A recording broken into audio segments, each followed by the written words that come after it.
Good morning student. आज हम पाठ 13 सुभाषितानी का अध्ययन करेंगे। बच्चों, सुभाषितानी अर्थात अच्छे वाक्य। यहाँ सुभाषितानी में आपके पुस्तक में श्लोक दिए गए हैं, उन्हीं श्लोकों का आज हम अध्ययन करेंगे। तो चलिए बच्चों, पहला श्लोक देखिए। पहला श्लोक है आपकी बुक में, काक चेष्टा बको ध्यानम श्वान निद्रा तथैव च अल्पहारी ग्रह त्यागी विद्यार्थिनो पंच लक्षणम। बच्चों, इस श्लोक के अंदर हम विद्यार्थियों के 5 लक्षणों के बारे में जानेंगे कि विद्यार्थी में कौन कौन से 5 लक्षण होने चाहिए। तो आप अन्वय देखिए, आपकी बुक में अन्वय भी दे रखा है नीचे।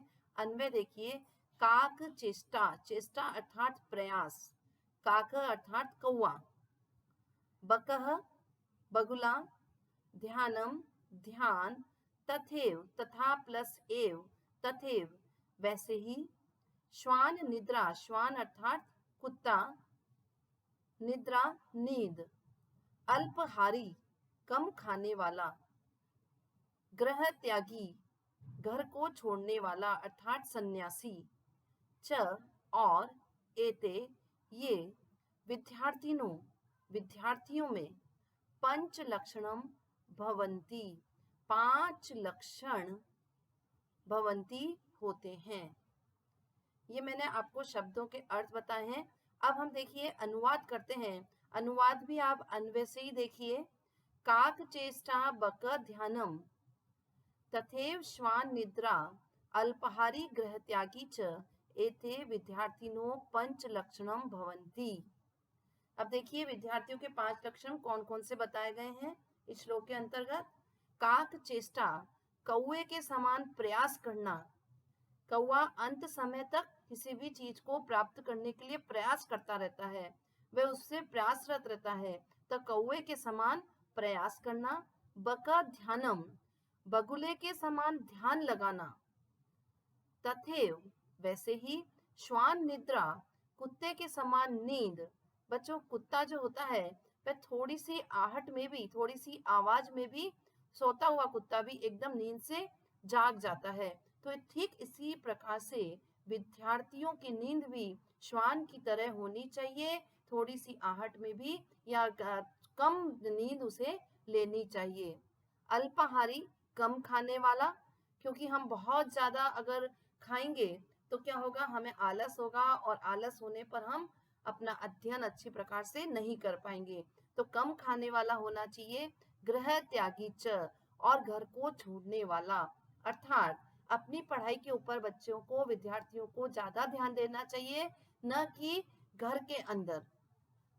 घर के अंदर अर्थात बच्चों कि हम बिल्कुल घर में ही लीन हो गए हैं, घर के कार्यों में, घर के सदस्यों के बीच में। जब हमें पढ़ना है तब हम पढ़ें, और जब हमें खेलना है खेलें, जब हमें परिवार के साथ रहना है परिवार के साथ रहें।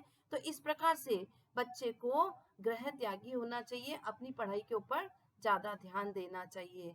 एते इस प्रकार विद्यार्थियों में 5 लक्षण होते हैं। पुनः देखिए, कौवे के समान प्रयास, बगुले के समान ध्यान, वैसे ही कुत्ते के समान नींद, कम खाने वाला और सन्यासी, ये 5 लक्षण विद्यार्थी में होते हैं। चलिए बच्चों, नेक्स्ट श्लोक देखिए। नेक्स्ट श्लोक है आपकी बुक में, क्रोध नाश्यते धैर्यम, क्रोध नाश्यते श्रुतम, क्रोध नाश्यते सर्वम, नास्ति क्रोध समो रिपु। बच्चों, इस श्लोक के अंतर्गत क्रोध के बारे में बताया गया है कि क्रोध जो होता है, क्रोध अर्थात गुस्सा, क्रोध जो होता है वह इंसान का, मनुष्य का सबसे बड़ा शत्रु होता है। क्रोध के समान इस संसार में कोई भी शत्रु नहीं है, इसलिए हमें क्रोध नहीं करना चाहिए। कोई भी मुसीबत है, कोई भी समस्या है, उसे शांति पूर्वक बिना क्रोध किए उसका समाधान करना चाहिए, हमें क्रोध नहीं करना चाहिए। तो देखिए अन्वय देखिए, क्रोध धैर्यम नाश्यते, क्रोध श्रुतम च नाश्यते, क्रोध सर्वम नाश्यते, अतएव क्रोध सम को अपि रिपु न अस्ति। अर्थ देखिए शब्दों के, क्रोध अर्थात गुस्सा, या आप क्रोध भी लिख सकते हैं। धैर्यम धैर्य, धीरज। नाश्यते नाश करता है, नष्ट करता है। क्रोधम क्रोध। श्रुतम अर्थात विवेक, हमारी ज्ञान, हमारी बुद्धि, विवेक। च और नाश्यते नाश करता है। क्रोध सर्वम नाश्यते, क्रोध सर्वम सभी का, नाश्यते नाश करता है। अतएव इसलिए क्रोध सम, क्रोध के समान, सम अर्थात समान, क्रोध के समान, को अपि कोई भी, रिपु शत्रु, न नहीं, अस्ति है। अनुवाद देखिए अब आप। क्रोध धैर्य का नाश करता है, क्रोध विवेक का नाश करता है, क्रोध सबका नाश करता है, अर्थात क्रोध सब कुछ नष्ट कर देता है। इसलिए क्रोध के समान कोई भी शत्रु नहीं है। पुनः देखिए, क्रोध धैर्य का नाश करता है और क्रोध विवेक का नाश करता है। क्रोध सब कुछ नष्ट कर देता है, सबका नाश करता है। इसलिए क्रोध के समान कोई भी शत्रु नहीं है। नेक्स्ट श्लोक देखिए बच्चों, आपका नेक्स्ट श्लोक है श्लोक नंबर 3। व्रथाम वृष्टि समुद्रेषु व्रथा तृप्तस्य भोजनम, व्रथा दानम समर्थस्य, व्रथा दीपो दिने यथा।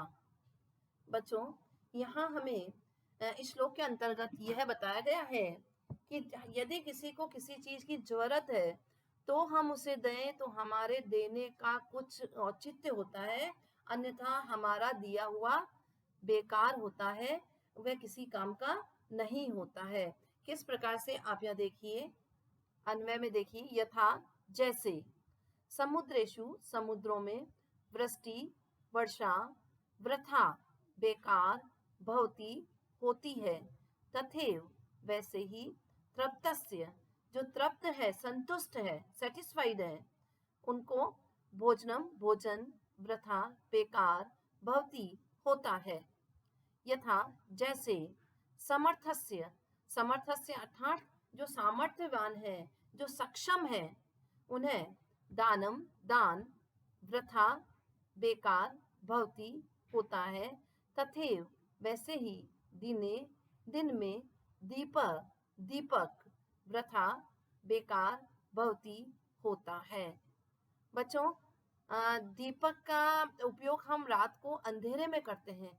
जब अंधेरे में हम दीपक जलाते हैं तो उससे उजियाला होता है, प्रकाश होता है, किंतु वही दीपक यदि हम दिन में जलाएंगे तो क्या होगा, उस दीपक का कोई औचित्य नहीं होगा। इसलिए कहा गया दिने दीपक वृथा भवति, दिन में दीपक बेकार होता है। तो यहाँ देखिए, आप अर्थ देखिए, यथा जिस प्रकार समुद्रों में वर्षा बेकार होती है, अर्थात समुद्र में अथाह पानी होता है, बहुत सारा पानी होता है, और उस समुद्र के अंदर यदि वर्षा का थोड़ा पानी आ जाए तो वह पानी किसी काम का नहीं होता है। तो समुद्रों में वर्षा बेकार होती है, तथैव वैसे ही, तृप्तस्य भोजनम प्रथा भवति, तृप्त को भोजन कराना बेकार होता है। तृप्त के लिए, संतुष्ट व्यक्ति के लिए, जिसका पेट बिल्कुल भरा हुआ है, जो कि बहुत जिसने खाया हुआ है, जिसका पेट भरा हुआ है, उस पेट भरे हुए व्यक्ति को यदि हम भोजन कराते हैं तो हमारा बेकार है। और वही भोजन यदि हम किसी भूखे व्यक्ति को खिलाते हैं तो हमें हमारा वह भोजन देना हमारा उचित होता है, ठीक होता है। लेकिन तृप्त को भोजन कराना बेकार होता है। तो तृप्तस्य भोजनम वृथा भवति, तृप्त का भोजन बेकार होता है। यथा जैसे, समर्थस्य दानम वृथा भवति, समर्थस्य जो सामर्थ्यवान है, जो सक्षम है, उसे दान देना बेकार होता है। उसको दान देना हमारे लिए किसी काम का नहीं है। और यही दान यदि हम किसी निर्धन को, जरूरतमंद को देते हैं तो वह हमारा देना ठीक रहता है, हमारा देना उचित होता है। लेकिन सामर्थ्य को दान देना बेकार होता है। किस प्रकार, तथैव वैसे ही, दीने दीपक वृथा भवति, दिन में दीपक बेकार होता है।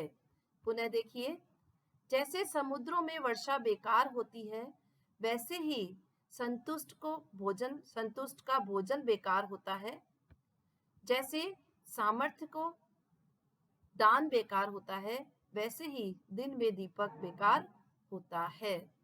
नेक्स्ट श्लोक देखिए बच्चों, श्लोक नंबर 4।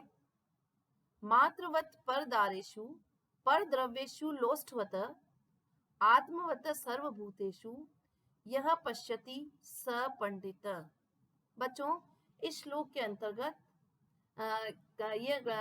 ये बताया गया है कि यहाँ हर प्राणियों में, प्रत्येक प्राणी में अपने समान आचरण करना चाहिए, सभी को अपने समान देखना चाहिए। किस प्रकार से देखिए, यह जो दूसरा ये बताया गया बच्चों इसमें कि विद्वान, पंडित अर्थात विद्वान कौन होता है, कौन व्यक्ति विद्वान होता है, इसके बारे में बताया गया है इसमें। तो देखिए क्या कह रहे हैं यहाँ, यह जो परदारेषु दारेषु अर्थात पत्नी, पर दूसरों की, जो दूसरों की पत्नी में, मातृवत माँ के समान, पर द्रव्येषु अर्थात धन, पर दूसरा, लोष्ठवत मिट्टी, सर्वभूतेषु सभी भूतेषु प्राणियों में, च और आत्मवत अपने समान, पश्यति देखता है, सह वह जन व्यक्ति, एव ही पंडित विद्वान, भवति होता है। अर्थ देखिए बच्चों, यह परदारेषु मातृवत, जो दूसरों की स्त्रियों को, दूसरों की पत्नियों को माता के समान देखता है, परद्रव्येषु लोष्ठवत, दूसरों के धन को मिट्टी के समान देखता है, सर्वभूतेषु च आत्मवत, और सभी प्राणियों को आत्मवत अपने समान देखता है, सह वह जन व्यक्ति, एव ही वह व्यक्ति ही, पंडित भवति विद्वान होता है। पुनः देखिए बच्चों, जो व्यक्ति दूसरों की पत्नियों को माता के समान, दूसरों के धन को मिट्टी के समान और सभी प्राणियों को अपने समान देखता है, वही व्यक्ति पंडित होता है। बच्चों, आज हमने यहाँ 4 श्लोकों का अर्थ किया है और ये चारों श्लोक आपको अपनी फेयर कॉपी में लिखना है। श्लोक का आपको फर्स्ट और लास्ट वर्ड लिखना है डैश करके, और अनुवाद आपको पूरा लिखना है। आपको अनुवाद अच्छे से समझ में आ गया होगा। अगले 3 श्लोक हम नेक्स्ट वीडियो में करेंगे, तब तक आप ये चारों श्लोक का अनुवाद हिंदी में अपनी फेयर कॉपी के अंदर लिख लीजिए। थैंक यू बच्चों।